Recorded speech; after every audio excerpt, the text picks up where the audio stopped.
Praise the Lord. ஒரே ஒரு வசனத்தை கூட காண்பித்து கொடுக்கிறேன். யோவான் 10வது அதிகாரம் 9வது வசனம். நானே வாசல், என் வழியாய் ஒருவன் உட்பிரவேசித்தால் அவன் ரட்சிக்கப்படுவான்.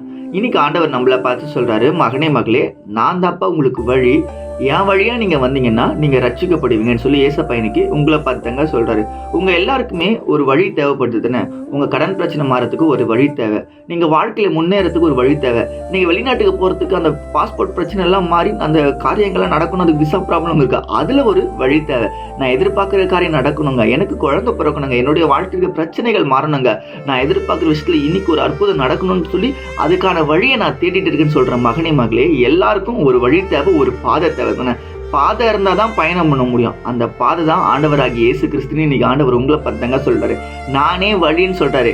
என் பக்கம் வந்தீங்கன்னா நீ ரட்சிக்கப்படணும்னா விடுதலை கிடைக்கும். விடுதலை அப்படின்னா உலக பிரமாணமான விடுதலை, ஆவிக்குரிய விடுதலை. பாவத்துல அடிமையா இருக்கியா, ரொம்ப கஷ்டப்படுறியா, விடுதலாகணும்னு நினைக்கிறியா, ஏசப்பா உனக்கு விடுதலை தருவாரு. ஏன்னா குமாரன் உங்களை விடுதலையாக்கலாம், நீங்கள் மெய்யாக விடுதலை ஆவீங்க.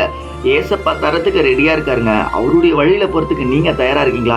இன்னைக்கு யாரெல்லாம் போக போறீங்க யோசிச்சு பாருங்களேன். இந்த காலை வேலையில கூட சும்மா ரீல்ஸை பார்த்துட்டு வேலைக்கு போறீங்க, ஸ்கூலுக்கு போறீங்க, காலேஜ் போறீங்க, தூங்குறீங்க ரொம்ப நேரமா. ஏங்க தூங்குறீங்க? ஆண்டவருடைய சமூகத்துல ஜபத்துல வேதவாசத்துல உற்சாகமா எழுப்பி அவருக்காக வாழ்றதுக்கு நீங்க உங்களை ஒப்பு கொடுங்களேன். உங்களுக்கான ஒரு வழியை ஏசப்பா நீங்க தரப்போறாரு. விசுவாசத்தோட இருங்க, நல்லதே நடக்க போகுது. God bless you. ஆமென்.